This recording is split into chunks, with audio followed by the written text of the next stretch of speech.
Аңлаватқаныңлар Мәркәзи Халық радио станциясының Бейҗиңдән беріп атқан программасы.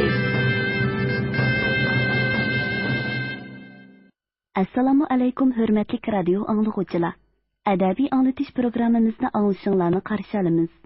Bugünkü proqramımızda yazğıcı Əbeydullah İbrahimning Şinjan Xalq Nəşriyyatı tərəfindən nəşr qılınğan Dağ namlıq tarixi romanının davamını anlatırıq.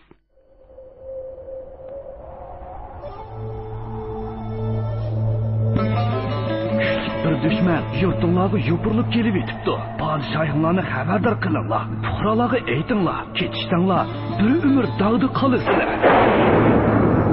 Faqir Xotan diyorining oliy hukmroni Yaqub bey oliylarining yaqin quli Niyoz Hokimbeydirman. Ko'zini o'yganning ko'zini o'y, shuni to'kkanning tishini to'k. Qisasga kelganda ota-onang bo'lsa-mu ayab o'ltirma. O'zini gaplarni tepib, minsni chuvatmisam, oy Muhammad degan itimni yutib etaman. Manjolar toza hadidan eshibdi. Va davlat oliylarida katta podshohga o'zini chaqlay olmay shirtim otqini nemisi u kuffarlarni. Umri voyat hech kimga ishonmadim. Hamma odamdan gumonlandim. Mana endi otliq muhabbatimdan gumonlanib turibsan.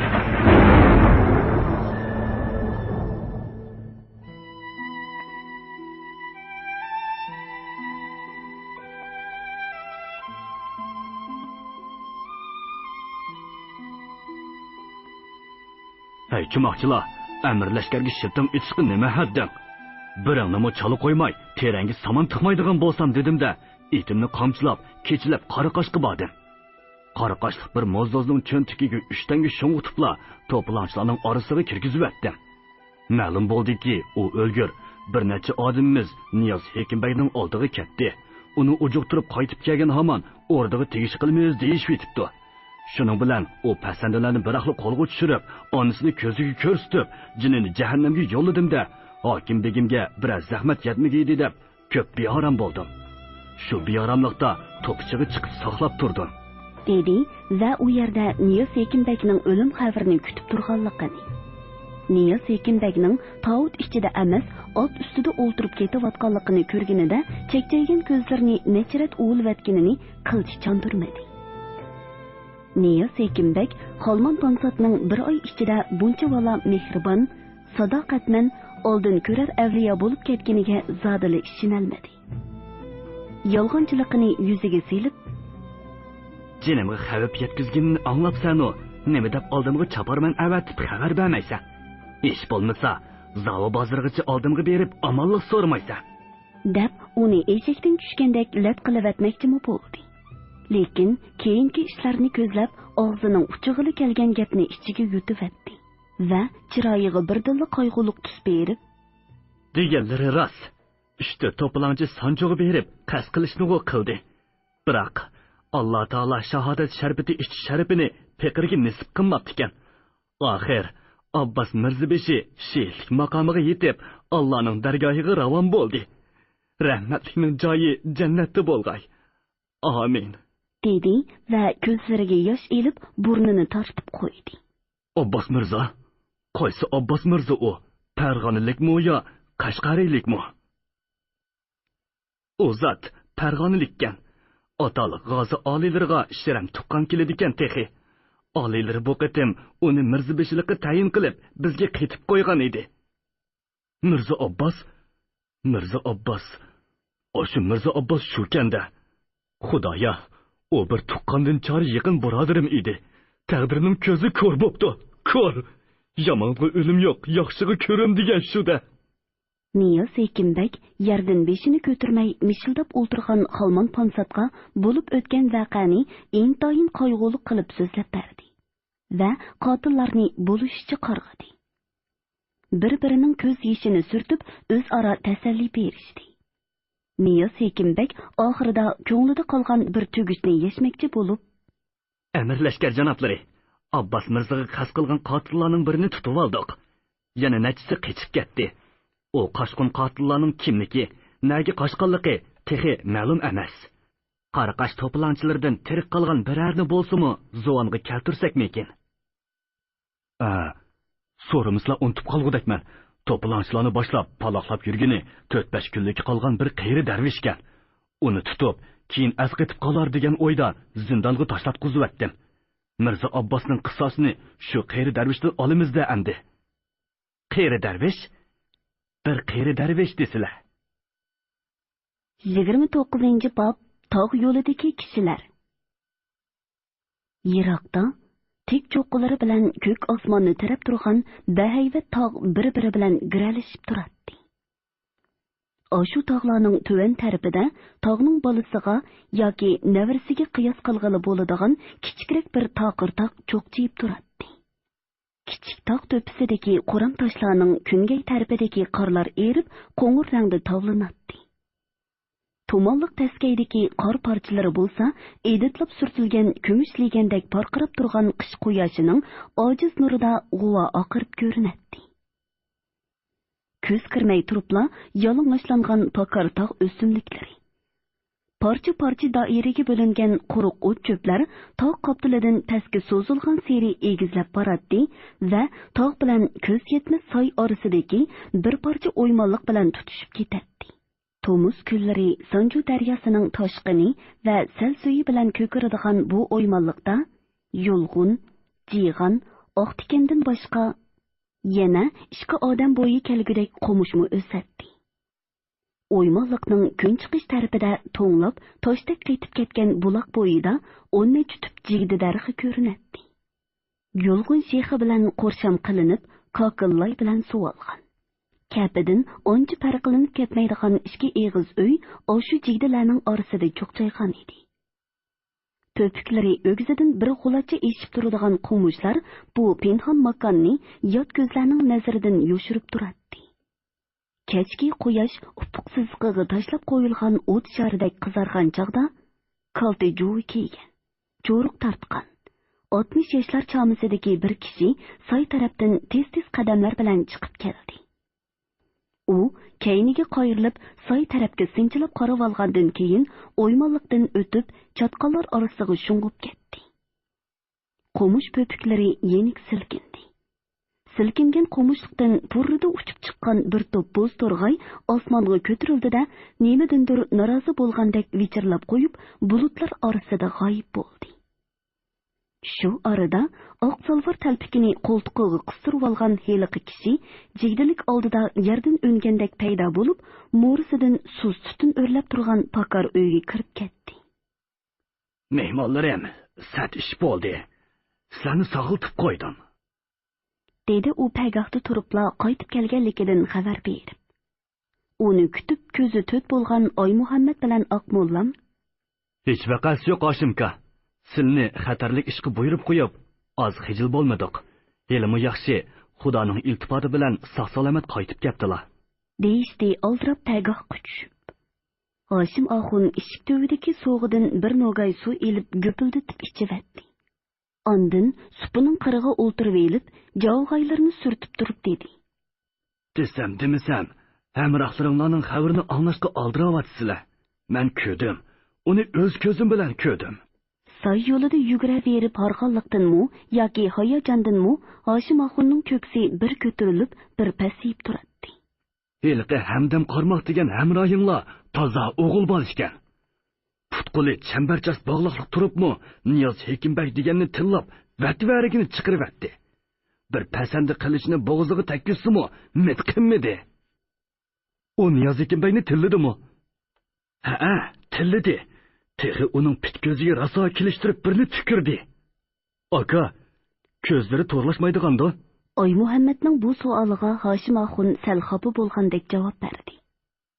Nadi gapni qilyotdilar ukam. 50 qadam neridagi toshqonning ko'ziga qarab, erkakchisini farq qila olmasam, bu bir jup tushni ko'zim bor deb ko'tirib yuramanmi?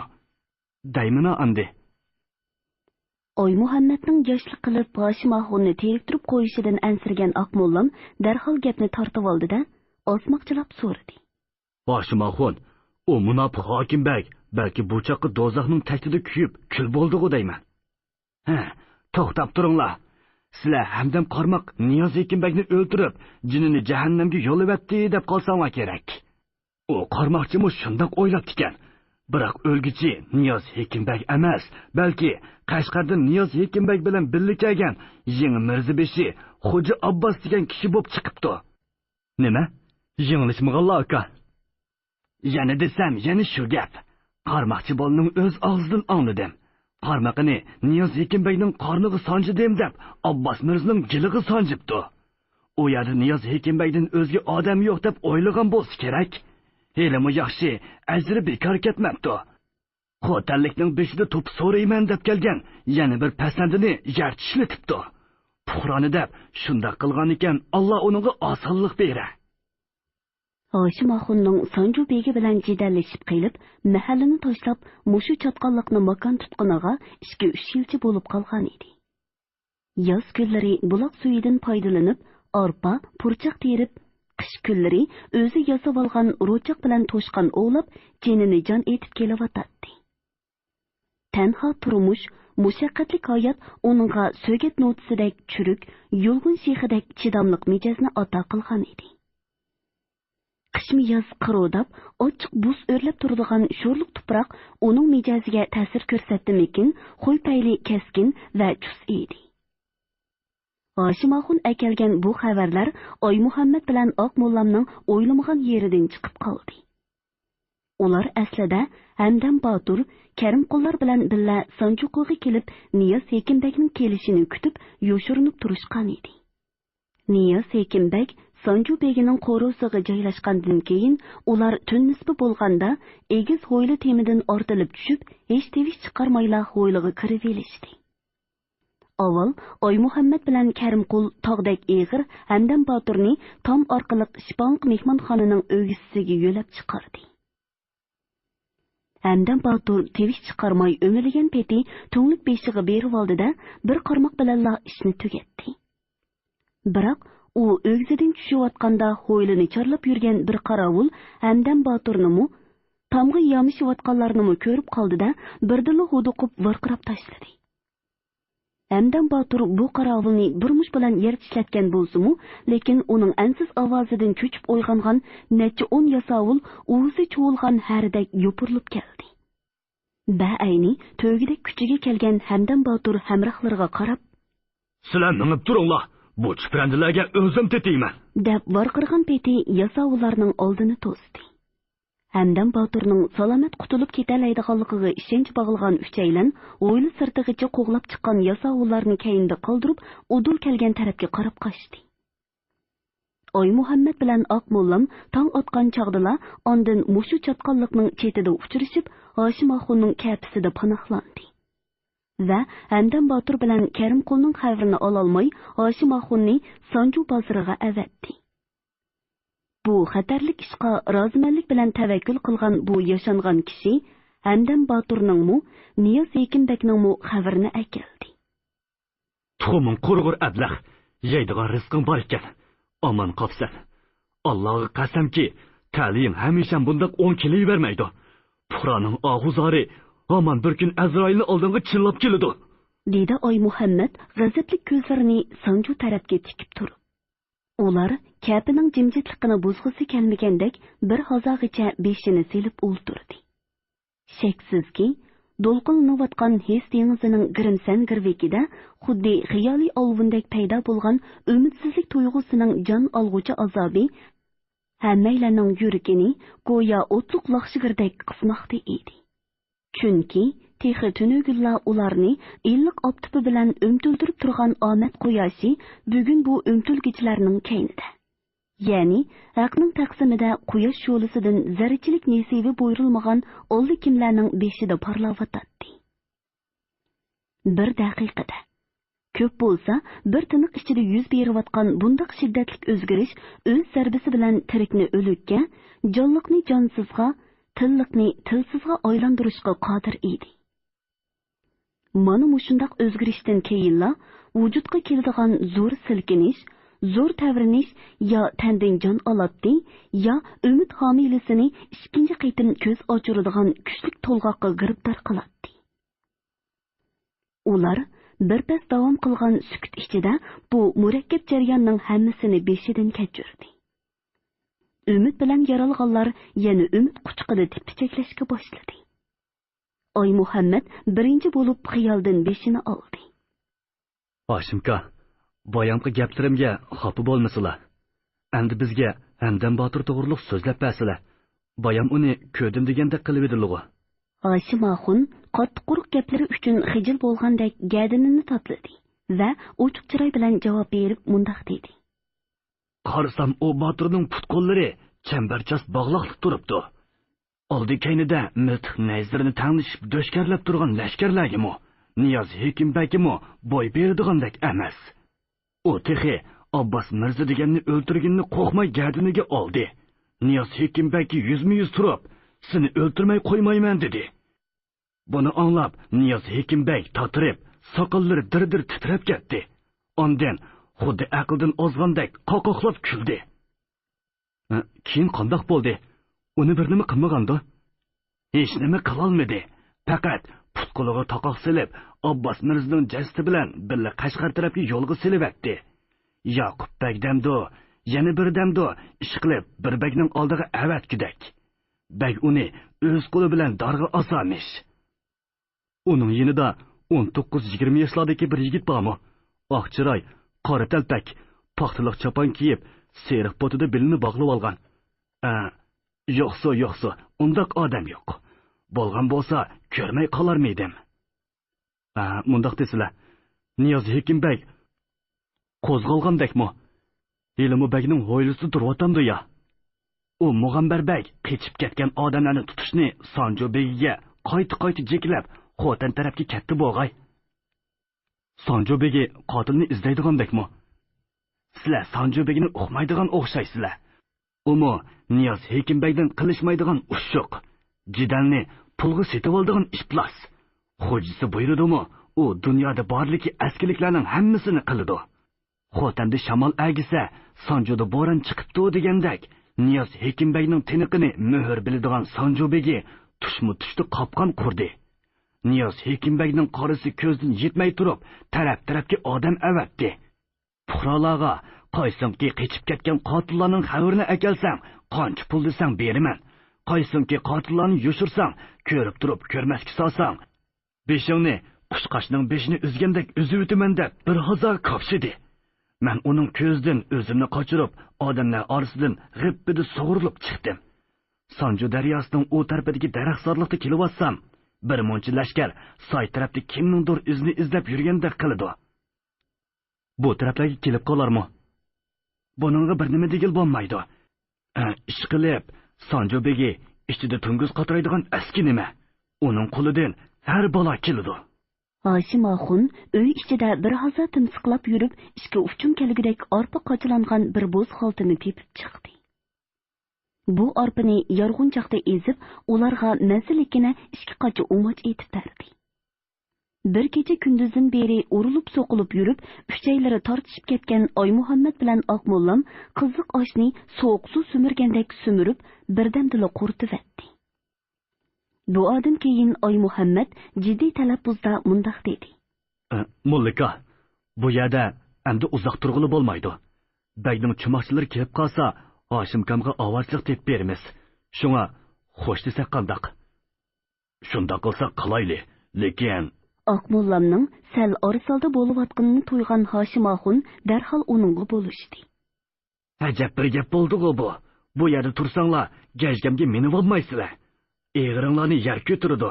Oldi bilan Xudo, ondan qolsa menba, nimadan g'am yeysizlar? Oqmollam Hoshim Axunning qiydayotganini bilib, aloqalarini cho'pladi. Deganlari durust Hoshim Axun, biroq bizning qilmasak bo'lmaydigan balki zarur ishimiz bor edi. Enimiz shuni oldirayotgan chig'i, shundaqmi ufka? Shundaq mollika, bir yaxshilik unutilmas, bir yomonlik teptikan. Hoshimkamning bizga qilgan yaxshiligi bizdan yonmasa, Xudodan yonar. Ular uni deb, buni deb, oxir o'zlariga bir kecha kunduz panohlik bergan Hoshim Axun bilan o'rin bergan yolg'iz kapi bilan xo'shlashmoqchi bo'lishdi. Chotqonlikdan buloq bo'yiga, ondan tog' orsiga kirib ketsalar, ularni yetti ko'zlik olvosda bo'lsa-mu topolmaydi. Biroq ketishni ketar. Tog' bo'ylab, eqin bo'ylab chotqonlar muzliqlarni orlab ketaverar. Lekin mushu menishida qayerga, kimning panohiga boradi? Avval qaysi tarafga menish kerak? Mushu ishda ularning beshi qotdi. Sozliqdagi uchish oldida turgan qush barmoqlarini lav-latqalardan sug'urib ololmagandek, qandoqdir bir narsaning oyoqlariga yepishayotganligini, hatto tugman teshidek esilib, qadam oldirmayotganini his qilishdi. Shu sababdan ular xeyli keskin datalash qilishdi. Oy Muhammad boshda yakan yoki yengsarga tushib Hamdam Botirni qutuldirish, Karimqulni izlab tepish fikrida ching turdi. Oqmollam bo'lsa, o'z-o'zini o'limga tutib beradigan bu planga qo'shilmadi va Qoraqoshga qaytib, kent yoqasidagi pinhon joylarda bir mezgil yoshirinib turish. Kepak darvishga burunga xabar yetkazib, uni behuda ovorchilikdan saqlab qolish deganni o'tirib qo'ydi. Oy Muhammad bir haza o'ylanib olgandan keyin qanot chiqarib ursaqmi, Qoraqoshga Niyoz Hekibekdan burun yetib bora olmaymiz. Kepak darvish zerak odam. Xabar yetkazmasakmi, ahvolga qarab yo'l tutadi, dedi va tog' tarafga ichkirilib kirib, Tova, Langru orqali qorong'u toqqa o'tib, oltin qoshtishi olviniga tutqunlarni izlab topgandan keyin kuch to'plab, pisha, bo'ya yo'li bilan chirig'i tushib, Lob va Yurunqosh bozorini tortib elish. Ondan Xotanga hujum qilib, Niyoz Hekimбekni tutish planini tushundirdi. Oqmollamning qarashicha, jafoliq bo'lsa-mu, bu xeyli obdal chora edi. Ularning tog' yo'li orqali qorong'u toqqa berish, kuch to'plab Xotanga kun chiqish tarafdan hujum qilish plani Niyoz Hekimбекning uxlab tushishiga kirmaydi. Uning ustiga Chira, Lob va Yurunqoshlardan xeyli ko'p odamni bu ishga jalb qilg'ili bo'ladi. Ularning gapi oxir bir yerdan chiqdi. Hoshim Axun qo'mushliq orasidan ikki otni yetilab keldi. Ular ko'z bog'langan mahalda Hoshim Axun bilan ko'z yeshi qilib xo'shlashib, qor bilan qoplangan tog'lar orasiga kirib, janubga qarab yurib ketdi. 30-bob cho'ldagi oshiq. Chopsan qichinglar, bu o'lim tishlarga o'zim tetiyman, dedi yo'g'on gavdasi bilan saldak yopirilib kelayotgan yasovullarni to'sib turgan Hamdam Botir. Hamdam Botirning g'azablangan shirdak gurkirishi va uningga bo'lgan ishonch ularni otlarga qamchi urishga majbur qildi. Ular qochdi. Hamdam Botirni yolg'iz tashlab ketishga ko'zi qiymisi-mu, lekin ishkilinishga fursat bo'lmadi. Karimqulning ostidagi tipirlab turgan jada otmu sadoqdan ayrilgan o'qdek kez uchib, bepoyon sal bilan quchoqlashib turgan qorong'ulik ichiga kirib ketdi. Yosh Karimqulning buncha vala ko'p dushmanga duch kelishi umrida texi tunji qitimliq ish edi. Jada ot bor kuchi bilan chopatdi. Karimqulmu qushbeshini mahkam tutib elib, otga bor kuchi bilan qamchi uratdi.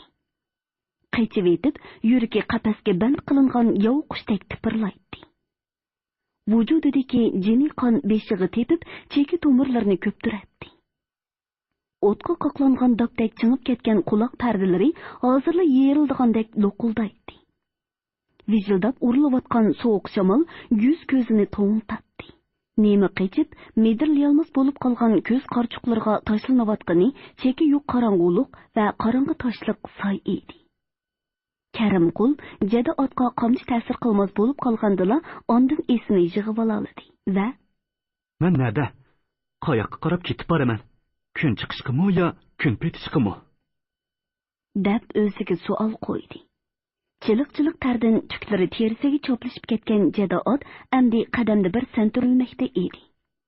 Karimqul ot ustida o'ltirib beshini bir silkivatda to'rt atrofiga nazar tashladi. Bütün diqqatini yig'ib, hamrohlarining tevishini anglamoqchi bo'lib, quloq selibmi baqdi. Xeyli zan qo'yibmi, biror tevishni anglay olmagandan keyin, uyushib yog'ochdek qaytib ketgan oyoqlarini o'zangidan taslikda yo'lib elib, paxtadek yumshoq bo'sh tuproqqa dasigandila, ondan o'zining saydimi, biror mahalladimi emas, balki jangalda turayotganini bildi.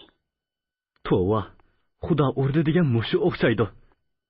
Hamrohlarimdan ayrilib qolganning ustiga etimdimmi quruq qolandiman nima?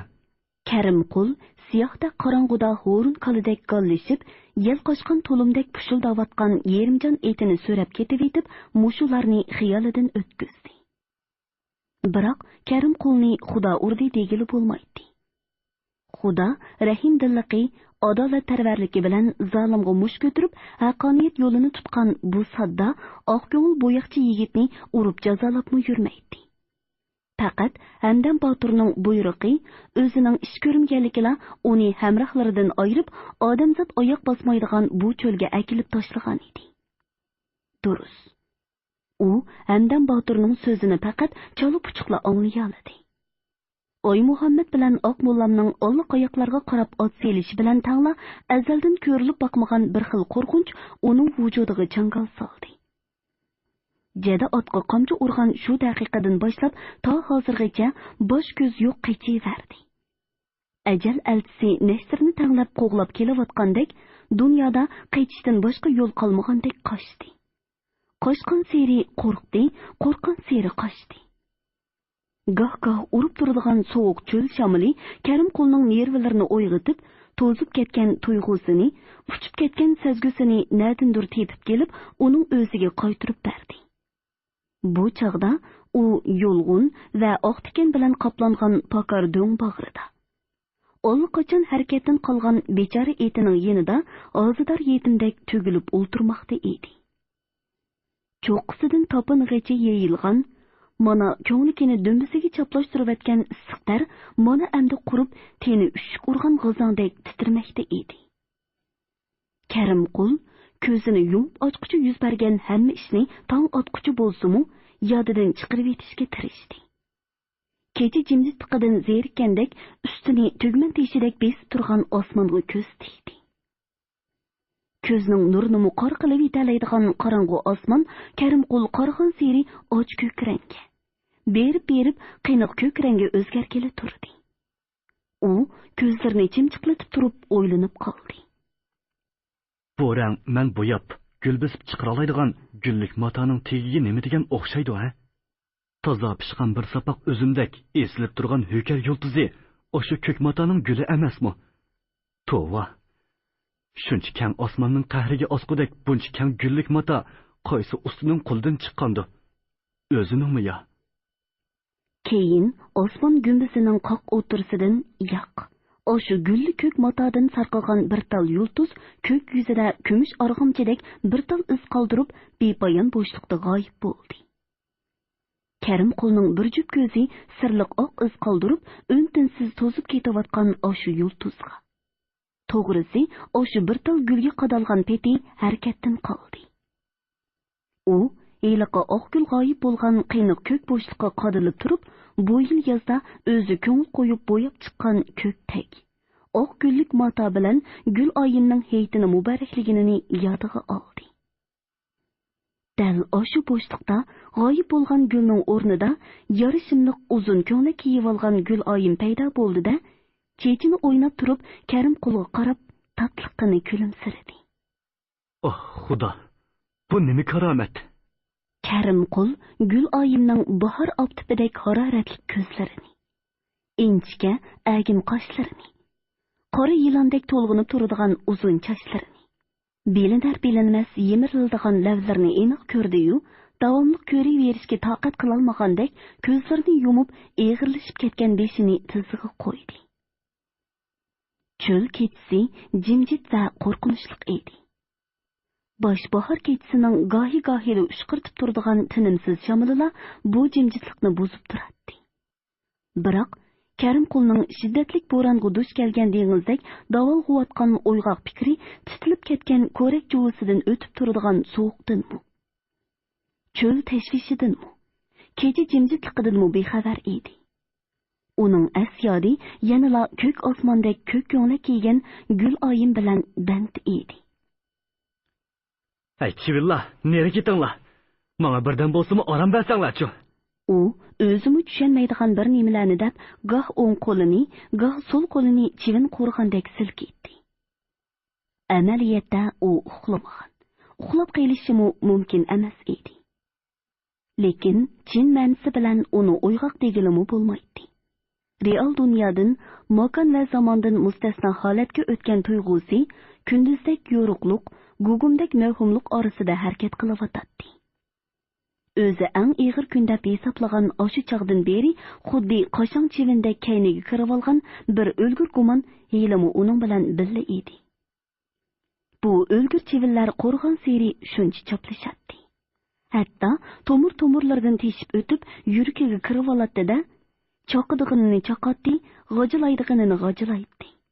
O'zi kuyib pishib yurgan gul oyim iz-deraksiz yo'qolib ketganda, Karimqul nima qilarini bilmay qoldi. Uyan bu yonga qatirab boqdi. Oh urdi, yosh to'kdi. Yuragi beg'ishidan uzib tashlangandek puchulandi. Qizning bulanganlik xabari yetib kelganda bo'lsa, nomus o'tida kuyib kul bo'ldi. Umidini tark etmadi. Yakin yo'lining horg'inligi yenidan o'tmadi. Gul oyimni Do'st Muhammad sarayidan ochiqqanda o'chib ketgan baxt qushi qaytib kelgandek, tinib ketgan buloqdan zumra suv etilib chiqqandek xushal bo'ldi. Uni ko'kteyirakda yushirib qo'yib, Oy Muhammad kepak darvishlarga agishib, xotin tarafga otlanganda yuragining bir yeri peshida qilib o'tib ketdi. Biroq ko'p o'tmay u ixtiyorsiz uf tortadigan bo'lib qoldi. Bir yomon o'y Gul oyimni payxon qilingan. Bemahal to'zib ketgan gul siyoqida uning ko'ngil xonasiga so'rab kirdi. Xeylidan beri bir ko'rinib, bir ko'rinmay agib yurgan o'sha chivinlar atrofidan bir qadam neri ketmaydigan bo'lib oldi. Cho'ng qirg'indan keyin kepak darvish Oy Muhammadlarnikiga kelib ketib yurgan kunlarining birida Oy Muhammadga ma'nilik qilib mundoq degan edi. O'g'lim, Gul oyimxon bir chiroyli qiz bo'ldi. Qiz bola degan baayni bir parcha semiz go'sht. Go'shtga yamashmaydigan chivin yo'q. Yana kelib, jon tinch emas. Bundaq kunlarda Gul oyimxonga ko'proq odatorchilik qilmasanglar bo'lmaydi. Alamodis bir ish bo'lib qolsa, el jamoat oldida sat turadi. Qiz bola degan ish piti bilan qiz bola. Karimqul ixtiyorsiz anglab qolgan bu gapga u chaqda onchi eran qilibni ketmagan edi. Amdilikda bo'lsa o'z vaqtida odatdagcha anglangan bu gap uning quloq tubida xuddi havo guldirlagandek guldirlab ketdi. Durust. Qiz bola degan ish piti bilan qiz bola. Bu ishda Gul oyimxonmi ayiblik emas. Ayib o'sha numussiz qaroqchilarda. Biroq deydi u o'z-o'ziga. Karimqul faqat mushu yergacha o'ylay oladi. Uning nerisini o'ylashga jur'at qila olmaydi. Biroq o'y degan baribir o'yda bo'libmi, gumonliq o'y tug'an yoki taqoq bilan to'sib olg'ili bo'ladigan kalkunga o'xshamaydi. Nayzi qo'ltak bilan qo'g'livatgili bo'ladigan dushmanga texmi o'xshamaydi. U vujudingga kirib chiqishda ijozatingni kutib turmaydi. Xuddi bir erkin qushdek bulutlar bag'ridan o'jirgan yomg'ir tomchisidek, to'sqinsiz kun nuridek xiyol osmonining har qanday yerida qolgan chog'da paydo bo'la oladi, qanotqa qolaydi. Qalbingning eng suzuk, eng ro'shan yeriga soy tashlay oladi, dog' tushira oladi. Uni yo'q qilib yetaman debmi yo'q qilib yetolmaysan, qutulay debmi qutulolmaysan. Karimqul ana shundoq dog' va soy ostida qolgan chog'larida fikr erki ixtiyoridan qochadi-da, so'ygunini oqmu emas, qormu emas bir holatda ko'z oldiga keltiradi. Tavas bo'ya qochlangan, kupga tashlangan oq matoning kupdan oqbeti chiqqani nadi bor? Karimqul odam bilan matoni tang o'rinda ko'rib, eng cho'ng xatoga yo'l qo'yadi-da, mushu xatodan uchqundigan rashk o'tida o'zi kuyadi. Muhabbatsiz dunyo va muhabbatsiz hayot uni umidsizlik girdobiga boshlab boradi. Qo'liqiga kirganligi shapa mozoq kulkisi bo'lib anglanadi. Bundaq chog'larda u o'zini bu dunyodan, hayot odamlar orasidan g'oyib bo'lgandek, ikkinchi bir dunyoga tava bo'lib ketgandek his qiladi. Tuyuqsiz yuz bergan biror voqea yoki biror o'y xiyol yipini kesib tashlab, Karimqulni yana bu dunyoga qaytirib keladi. Orqadilla yomon tushdan uyg'ongandek cho'chitdi. Cho'q tutib olgandek azoblanadi. Gumonining quruq xiyol, quruq vasvasa ekanligiga o'zini ishontiradi. La'nati shaytonning kayniga kirib, sad ish qilib qo'ygandek, quloqlargacha qizirib, o'zini qo'ydiganga yer topolmay qoladi. Uningcha, Guloyim xonga hech kim dog' tekkizolmaydi. Uning borligi hali ham pok, g'uborsiz edi. Biroq osmon bilan zamin orasi kecha bilan kunduzning, qorong'ulik bilan yo'riqlikning almashib turadigan makoni bo'lganidek, Karimqulning qalb osmonimu yaxshi yomon hukmning almashib turadigan sahnasiga aylanib qolgan edi. Nihoyatda keng, shundaqla nihoyatda tor bo'lgan bu osmonda goh ko'ydirguchi yoz optipi jilva qilsa, gohida qo'rqinchli kecha zulmati hukm suradi. Gohida tinchlik, osoyishlik o'zini ko'rsatsa, gohida chaqmoq chaqilib qora bo'ron ko'tariladi. Bu hol inson bolasining ixtiyoridan tashqari turadigan tabiat hodisasidek xolig'inicha almashadi, xolig'inicha davom qiladi. Karimqul vaqa yuz bergan heliqi kundan buyon bir-biri bilan giralishib ketgan bu xiyollarning beorom qilishidan zinhor xoli bo'lolmadi. Bu xiyollar yakan safaridimi? Sanjuga otlangandimi? Yasovullar bilan do'qurishgandimi? Jadi etining sag'irsig'i qamchi urgandimi? Nishonsiz manzilga ot solgandimi? Uning bilan dilla bo'lib oldi. Xuddi qo'g'lab kelayotgan qurolliq lashkardek uningga bir pasmo oromlik bermadi. Karimqulning kayni tarafidan gup qilib urgan kuchli shamol uni qoshqulga tashlab etgandekla andiktiribdi. Ko'zlarini uvlab, qorchuqini to'sib turgan yosh pardasini ko'tarib etdi-da, kun chiqish tarafga texi helila Guloyim kulimsirab turgan bo'shliqqa qaradi. U yerda endi Guloyim yo'q edi. U turgan joyi uchta qilingan to'limdek oqirib ketgan. Quyosh oshu oqargan bo'shliqdan, qumliqning u tarafidan, g'oya zo'r muz parchalaridek eg'ir bulutlar orasidan erinchaklik bilan o'rlayotdi. Quyoshning qondiranglik sho'lisi past bulutlarning girvaklarini xuddi qizil shoyidan chiltak tutilgandek qizartgan edi. Karimqul yeniga qaradi. Uning ko'rgini sunaylanib yotgan jadi eti bo'ldi. 3 kunlik tashnoliq va eg'ir yo'l azobiga bardoshlik berolmagan bu bechora jonivor nafasdan to'xtab qaytib ketgan, egisini lochindek javlon qildirgan nazmut oyoqlari to'ttal yog'ochdek to'ptuz so'zilgan.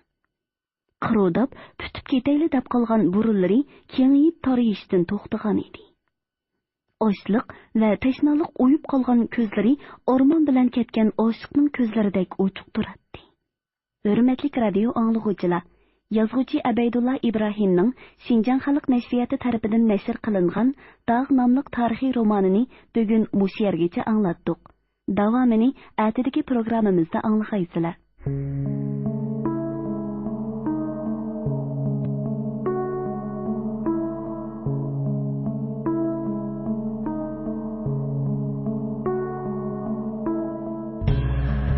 Yana 3 qotil qechib ketibdi-dak. Hokimbek bularni osmonga chiqib ketsa topindi, yerga kirib ketsa, ko'kolisdan tutib olib, darg'a osamish. O alilari potanda istiqomat qiluvchi azizlar va puhralarning xon amrini tutib, haqqi hurmatiga duo qilib, musulmonchilikni bajo keltirayotganini anglab, ko'p xursand bo'ldi. 15-20 kun sharbat ichib, shifo topmasam bo'lmagudak. Shunga yurt so'rash ishini vaqtincha amirlashgan Xolman Pansat janoblariga havola qilmoqchiman.